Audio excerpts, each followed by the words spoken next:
For many of you who don't know, Earn Your Leisure is the largest African American finance platform in the world.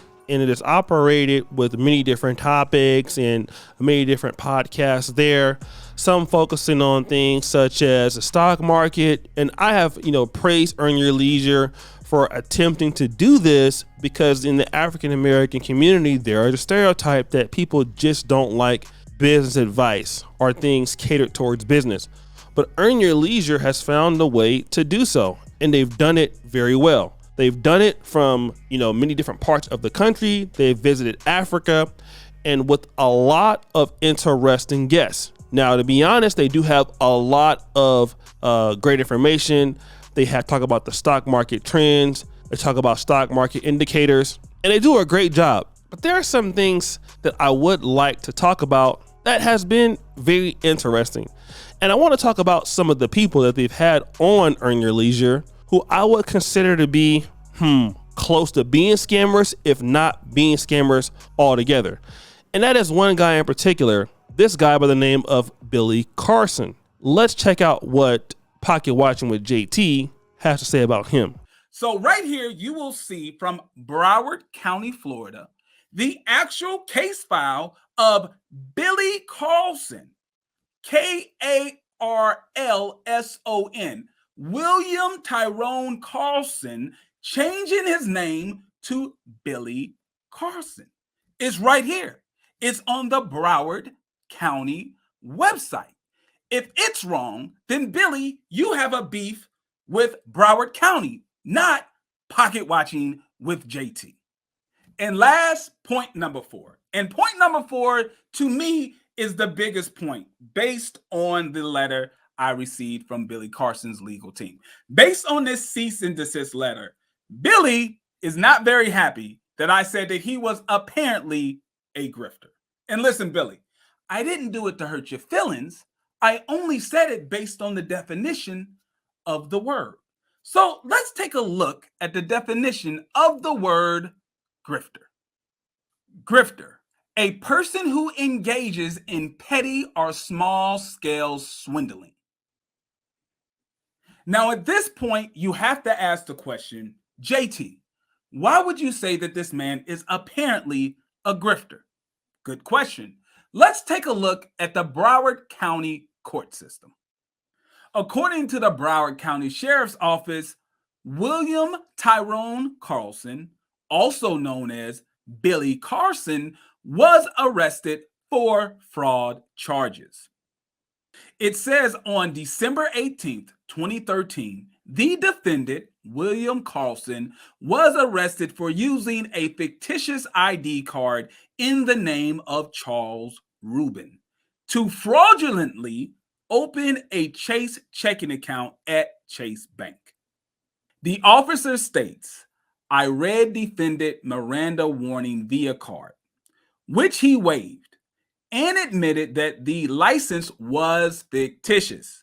Defendant advised that he purchased the license off the street in Miami. Now, Billy Carlson has went to jail for many scams and things of that nature, but they have some other people on there that have also been accused of doing some pretty shady things, like a brother by the name of 19 Keys, who I've already covered in a podcast before. But, I just didn't want to focus on what the brothers did in a bad way. Again, I wanted to still give our brothers the benefit of the doubt. And I am still going to give them the benefit of the doubt. And one of the things that they do is they have this thing called InvestFest. And it was just last week. It was, very successful. YouTuber Michi X had an issue with the ticket prices, and I'm going to let her discuss that here. Hey, everybody. So I just want to come and talk some shit real quick. Like I do, right? So how many of y'all know that Earn Your Leisure just had a conference, the InvestFest, right? And of course, there's a lot of talk about how it was not what it was supposed to be for what people paid. But that's not really what I want to talk about. What I want to talk about is the tickets, okay? So the tickets was $300 for a basic entry ticket, okay? The VIP tickets was $1,800. For platinum VIP, them tickets was $5,000. And for lifetime tickets, that was $13,000. Now, I just want to say something to y'all. You motherfuckers, and the motherfuckers I'm talking about, you know who you is. Y'all talk crazy to me. Well, I don't never ask the black community for fucking nothing. Do I ask y'all to give me money for nothing? I don't ask for no donations. Anytime you give something to me, you're getting something in return.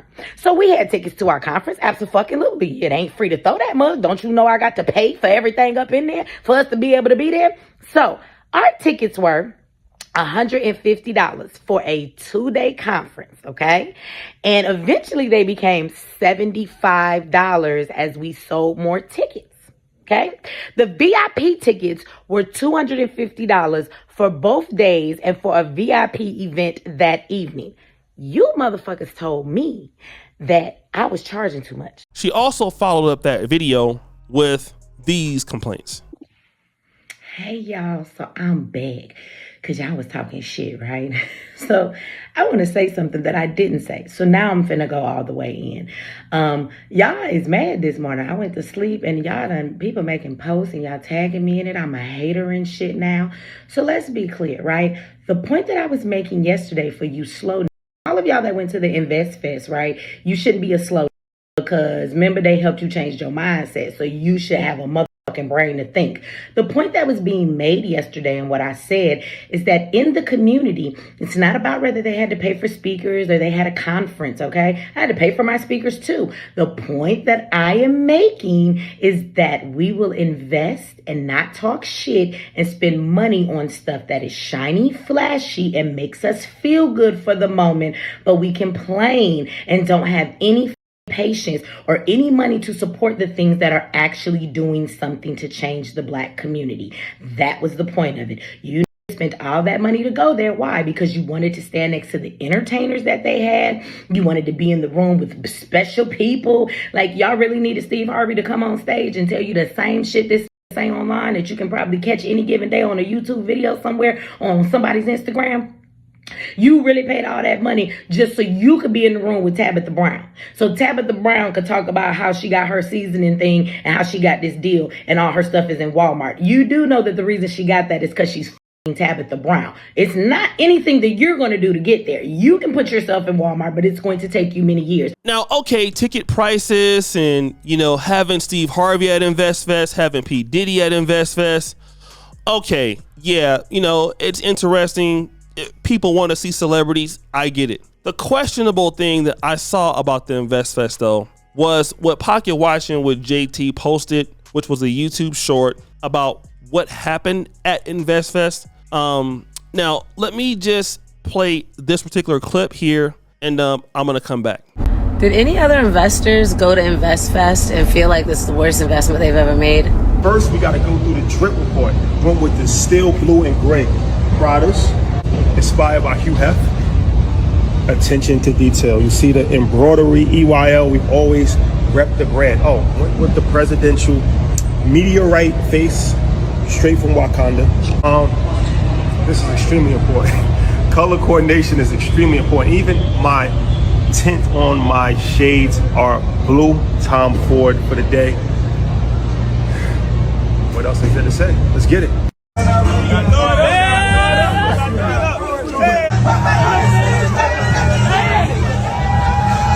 Okay, so I don't know who this brother is with this JCPenney's light blue sleep gown dress on, looking like my grandma with that shit on. I mean, that's absolutely terrible, right? And, going to InvestFest, showing the watches and all of that, it seems to be quite unnecessary. But the thing that really is something that is the throwing of the money in the air, okay? Again, throwing the money in the air like you're at the strip club and stuff like that. I'm sorry, family.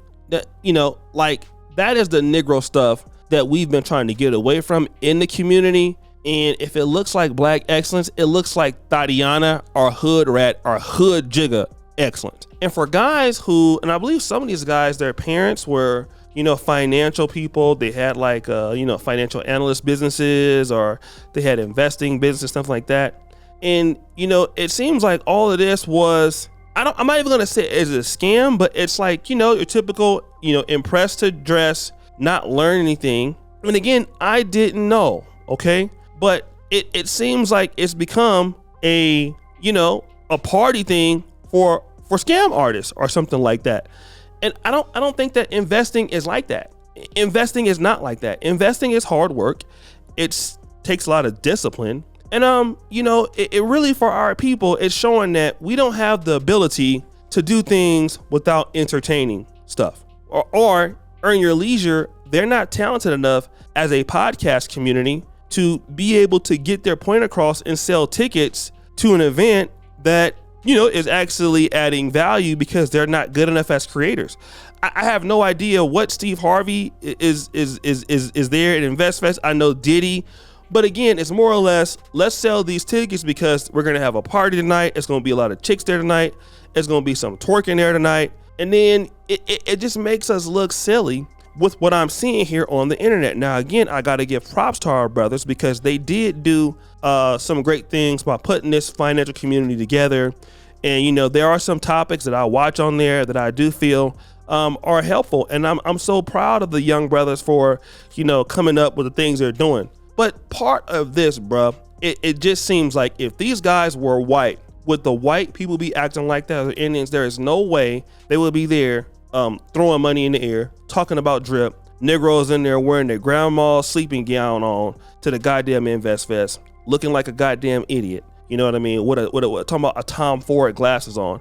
It just seems like you guys are trying to be scammers, and you've already got in trouble because you had the brother from Philly on big business. He called a Rico. You've had several scammer guys on your platforms, and I just think like it looks like a grift, and black people might not be financially educated as they should.